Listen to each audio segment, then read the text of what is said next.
For this episode of Spotlight, I've travelled 3.5 hours up the centre of the UK to a fishery in 𝗬𝗏, just off the A1, called Cromwell Fisheries. It's got 18 pegs, you've got generous water to fish in each one of the pegs here, and it is apparently a home of the 40s and 30s. Welcome to Spotlight.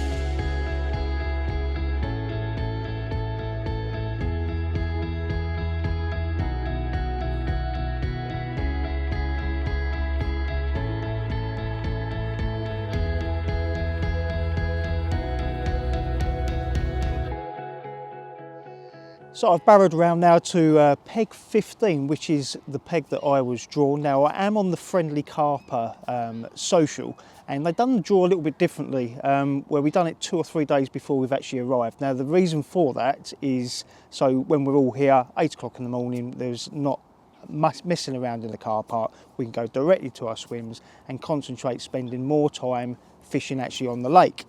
Now, when I've got round here, I've had a lead around in front of me. I do know this particular swim because I was here 4 weeks ago with the ND team social, and I was in peg 13, which is just over there.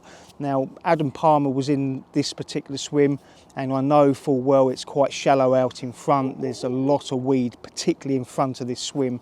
And after a bit of leading around, I have found a plateau, probably about 19 to 20 wraps, which is my limit in this swim, and there's a raised elevated plateau out there, but it is very shallow.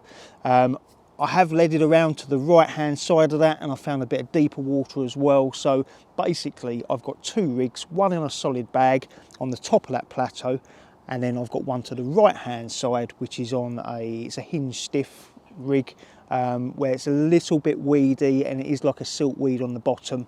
So that's just going to sit and present really, really nice in that. Now, I've done a little bit of testing in the margin here. I know when I dropped that lead out in the centre of the lake out there at 20 wraps, when I was pulling back, it was quite smooth with a little bit of resistance. And I've tried in the front of this swim here, I've got some low-lying weed, and I've dragged the lead across that, and I'm getting the same feel in front of me as what I'm getting out there. So that's given me an indication that what's in front of me there is actually what I'm fishing out there. My rig is presented perfectly in there, so I'm happy that I've got 2 baits out on the dance floor that is, yeah, they're ready for a potential fish to come along and pick up. So I mentioned we were here 4 weeks ago, and the whole intention of us coming here 4 weeks ago was for a Team ND Spotlight special. Now, that didn't go quite to plan because our main man, Jamie Wilson, videographer, media manager, his wife was pregnant and she decided to go into labour the night before we was due to turn up. Now, we had to rely then on our second shooter to help out as much as possible, and literally was running around the lake creating content and picking up and filming what was actually going on during that session.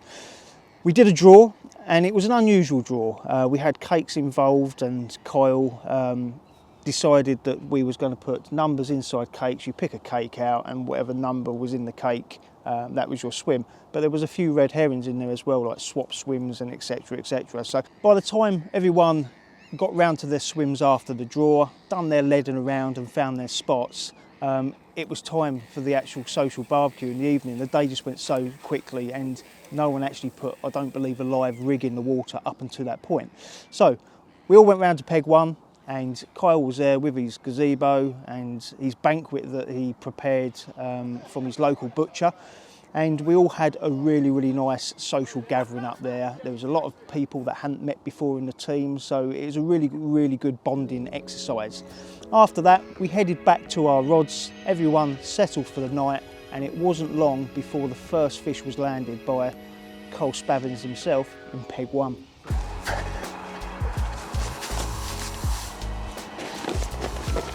Well, there you go.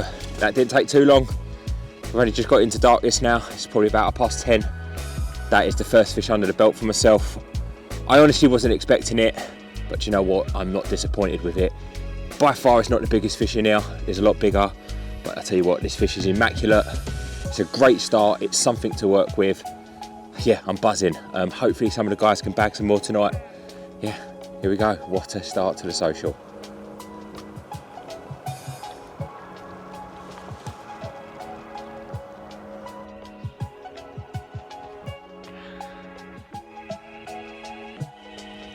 So as I'm sitting here watching the water, which I have been now for a few hours, something about this swim I'm just not feeling, and I know what it is.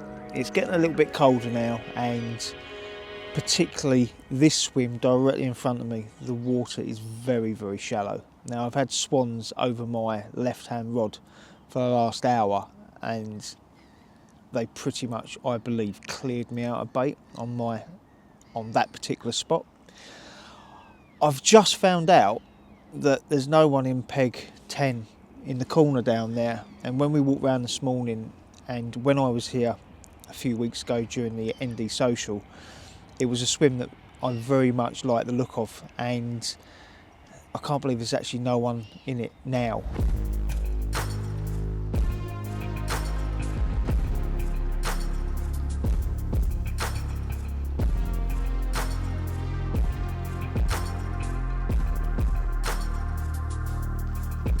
Well, that's scuppered my plans a little bit. I've got all the way over here, and I've just taken a phone call. Someone's actually coming into this swim who's turning up late.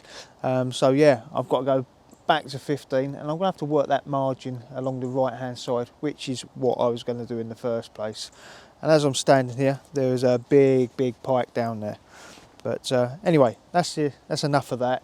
Going back to the ND social a few weeks back, the next fish that come out during that session was from one of our female anglers, and that was Ellie, and what a stunning fish that was.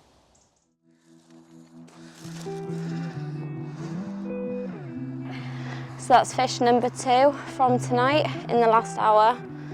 It's a shame it's dark. Obviously you can't see how great this fish looks. Lovely mirror. Caught off the bottom. Oh. But yeah, on for a good weekend.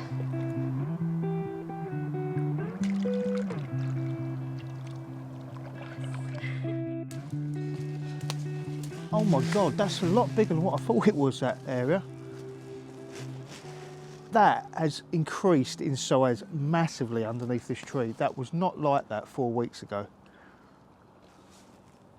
They definitely get in there frequently. And you can see like a build-up of leaf matter around the side where they've been troughing and pushed the leaves up, and they've created like a bowl in there now. I'm going to come back a little bit later, and I'm going to work this spot. This is starting to excite me a little bit. This is the sort of thing that I look for, and this is definitely carp activity. It's not birds done that.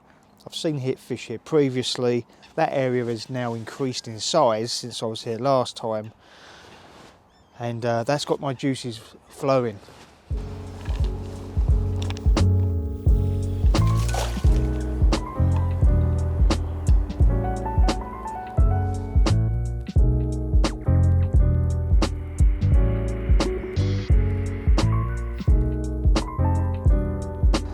Well, you can tell it's mid-October. Them nights are really closing in now. It's not even 6 o'clock and it's already getting dark. I've not changed anything as we're going tonight. The baits that I put out there earlier are the same baits, and they are just going to stay there. I may put the bait boat out later and just drop a few freebies over the top of what's already out there, but like I say, I'm not going to touch them. I have made some PVA bags up, so if I do get any activity on those rods and I need to throw the rod back out there quickly because the fish potentially would be in that area feeding, I'm ready to get them back out as quick as possible.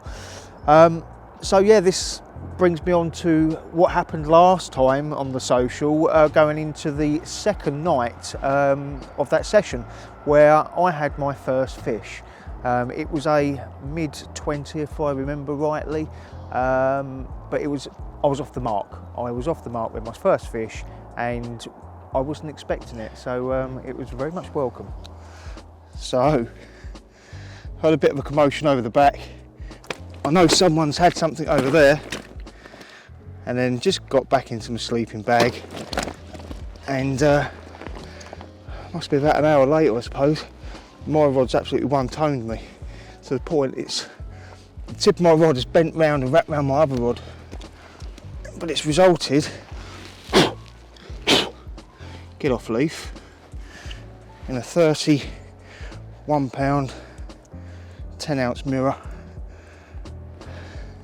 It's a brute. Look at the shoulders on that hench. Shame it's not the daytime. But there we go. Beggars can't be choosers. And I'm just happy to have one out of here so early as well.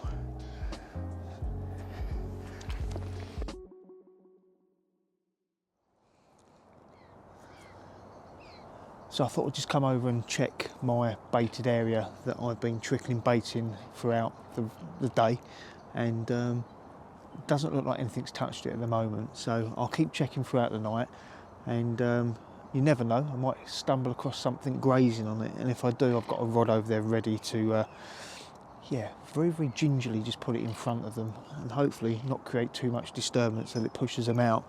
And that actually brings me on to the last session again. So when I caught my first fish, I slipped her back, got back into my pit, and yeah, the rod went again very, very quickly.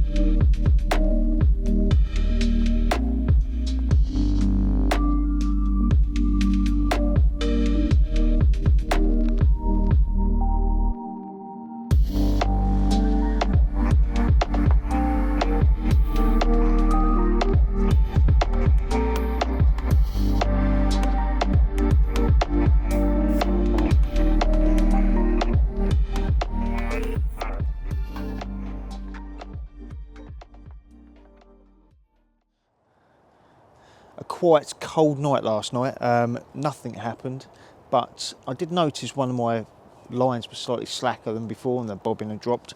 Didn't hear it on the alarms, so I reeled that one in just to have a quick look, and the bait hadn't been touched, and also the inline lead was still attached, so I know full well if a fish picked that up it will just drop that lead straight away. So I think something nudged my line probably through the night, probably one of the swans or the copious amount of coots that are on this lake. So I have reeled both rods in now. I've decided that the area that I'm actually fishing it's a little bit too shallow for my liking, and I don't believe that they're getting in there. All I do believe is getting on there is the bird life. So what I've done is I found a little bit of deeper water slightly to the right and out a little bit longer, and it is right on the cusp of my boundary line now. But I have found a little bit that goes down to about 7 foot. So all my eggs are in one basket now. I've got both rigs out on the same spot, and I'm just going to play the waiting game and just sit on those rigs.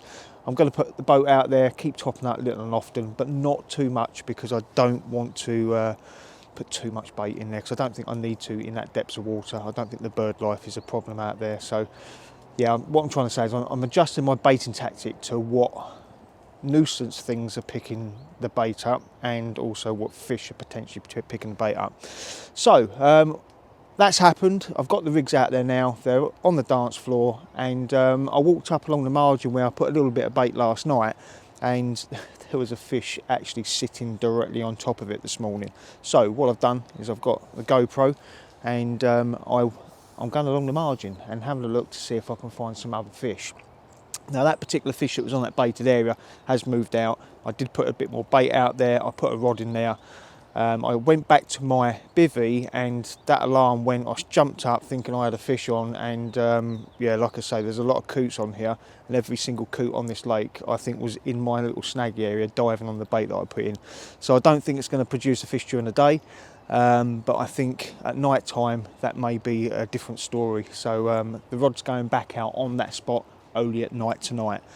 Anyway, as I was saying, I've gone along this margin, and with this GoPro, and I've located some fish in the corner up a little bit further, which is into, I think it's peg 16's boundary, but it is definitely peg 16's boundary, and that was a peg that I was hoping I was going to draw when I returned back for this session, because I am in a social group called the Friendly Carper group, and yeah, it's an area where I wanted to get. I'm close to it, but not quite close enough. and them fish are still in that corner there. They weren't there yesterday, there was a couple there yesterday, but there's a lot there now. So what I've done, I've gone round to the guy in peg 16, I've told him what is in that corner. We have got some very, very good footage on the GoPro down there just a little while ago when I've just gone into the edge and just picked up some of the fish in there. I've gone round to him now and shown him that footage on this GoPro, and yeah, sort of like tried to help him out, locate where the fish are, where to put the rigs. So he's doing that right now, and if he can get that in tight enough and sit on his rods, he's got a very, very good chance of catching something, because there's at least 15 fish down there. So I'm going to go back now to 4 weeks ago when we was here with the ND Social, and the next fish to come out was from peg 5. No, it wasn't from peg 5, it was actually from peg 10, which was the area I wanted to get into earlier, which I couldn't because someone else dropped in there. So that was Jordan, or was it Sean? It was Sean or Jordan, one of the two. Sure. It was Sean. He had his first fish of the trip. It was a mid-20, and yeah, it was the first day bite, I believe.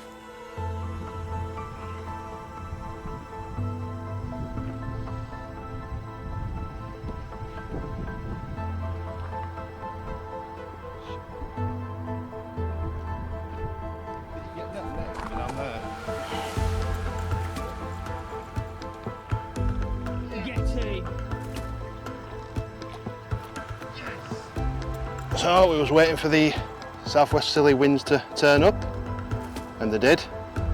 I was looking on my weather app, and luckily the peg that I was on, peg 10, was perfect for it, and I was rewarded with this beauty.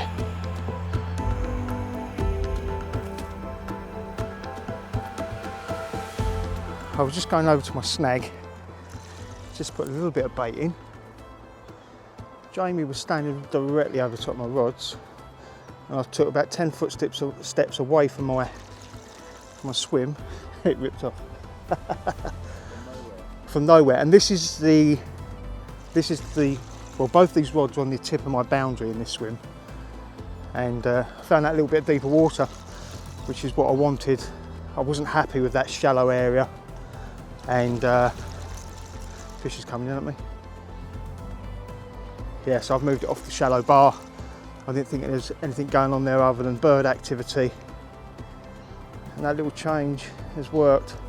I have got a second rod on that area, so if there are a group of feeding fish, this is the sort of time where you get a double hook up. It's gone a long way out. I am very cautious that I've got a little shallow bar out there. I don't want that fish to grate on top of it. Oh God, I can see my line on top of the water with some weed on it. I don't like that. I've got so much weed on me, I'm going to have to fucking handball this, I think.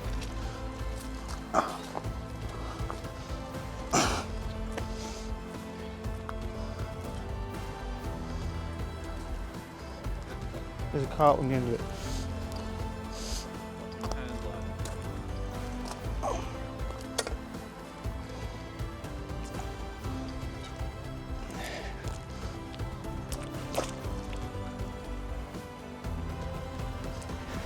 Don't see that every day, do you?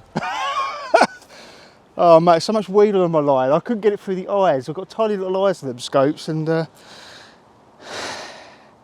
what you need to do, right? So when I put that that extra little topping and bait up, Jamie said to me, why are you doing that? I wouldn't do that.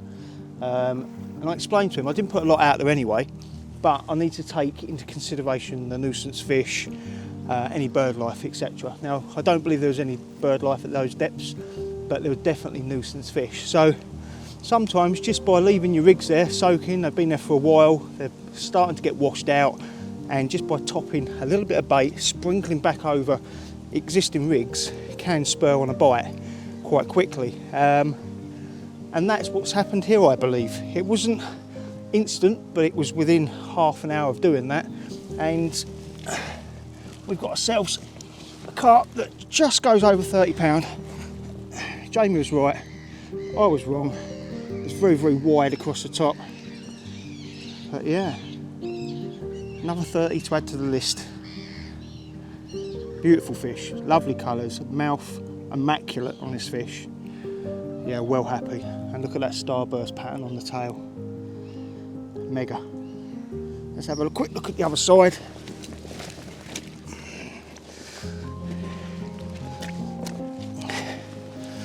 And then we'll get her back. There's the other side.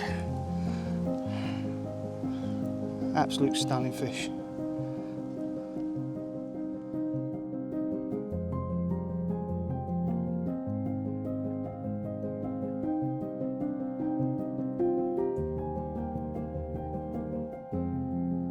Now that little mad half hour's out of the way, let's get back to a few weeks ago at the ND Social, where we was coming into the second night of the session, and Ellie's partner in peg 4, he bent into a rod on one of his baited areas that he had literally just sat on for a couple of days. But while that was actually happening, me and Kyle were back at the gazebo, and we was preparing a load of food, which we had left over from the first night's barbecue. And the idea was we was going to cook them up some nice food, and me and Russ would go round the lake and give everyone some food at the bank. So I was only really fishing nights. During the day I was more socialising with the team and that. But just before the food was due to go out, we get a phone call. Peg 4 is in, so we headed back round there, and that was a 30-pounder for peg 4, and that was a really nice condition fish as well. But while we was there, taking the photographs, doing the normal spiel, we got the fish back in, just about to place it into the water, when his second rod went, and he was hooked into his second fish of the session within 5-10 minutes apart. No, I've caught out of it now. Can you pop that one back, please? Stop it. Watch out. Yeah.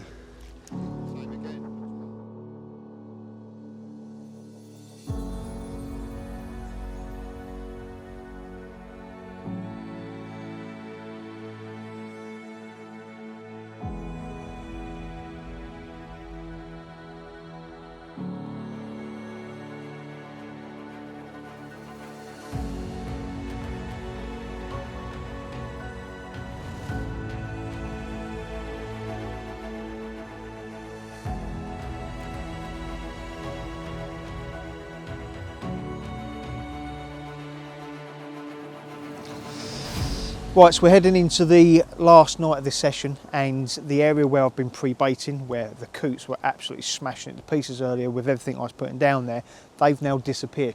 So I've put a little bit more boilie down there, and now is my time and my opportunity to lower this rig in on that lovely little clear spot down there where we've seen fish this morning.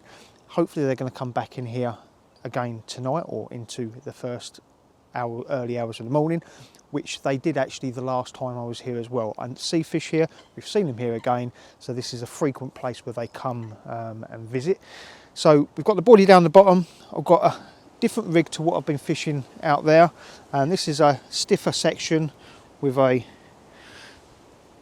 a little Ronnie or 360 rig there, and I've got a couple of wafters. So that's actually going to sit there, a little bit of pressure on the bottom, and it's just going to sit on top of the hook, just to disguise the hook a little bit. That should hopefully work in that little area, and if anything does come in there, I think there's enough bait down there where there's a good chance they're going to pick this up as well. They're not going to be preoccupied with all the freebies. This is going to be a little bit different because it's just going to sit a little bit prouder, and hopefully they can home in onto this. So let's get the big torch out. And this is a bad boy torch, and I can lower this back onto my spot.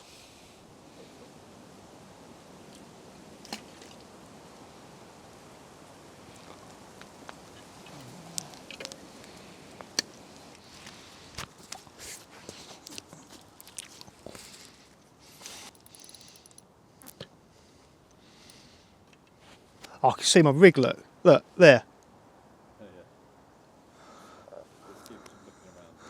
That's right. That's right in the middle of that patch. Exactly where I see that fish last time.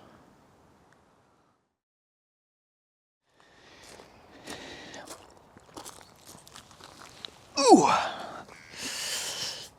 Well, that was a quiet night last night, and yeah, I think it's quite across the whole of the lake. I didn't hear anything. My little margin rod down there got picked up this morning. I rushed out my bivvy, tripped over my waders, and got there. It was a coot. So yeah, didn't go quite to plan. However, that was very different the very, very last morning as we was packing up on the ND Social. So let's go and have a look at this. I've heard there's something special in there. Very special. My new PB of 40 pound. We got it out of water, weighed it, put it back in. I'm absolutely made up. Cannot believe it. Absolutely buzzing.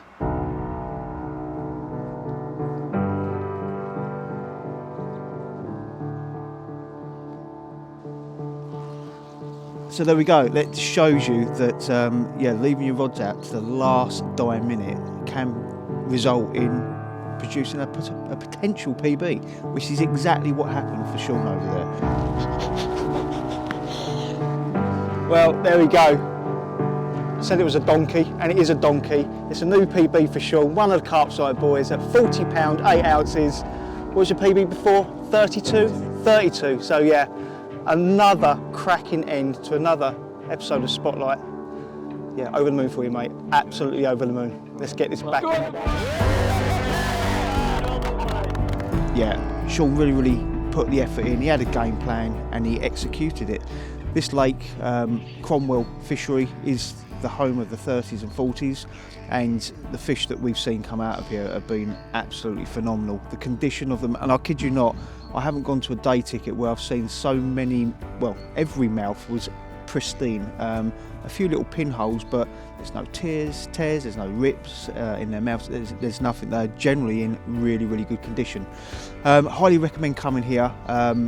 There's 18 swims I think you can book out. We did a lake exclusive with our ND Social.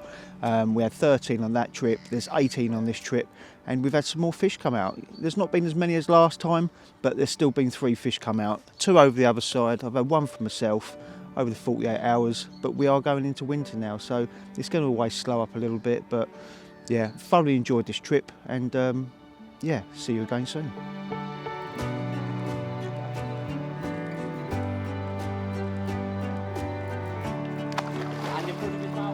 Good sight, son. It's alright, it's gone good.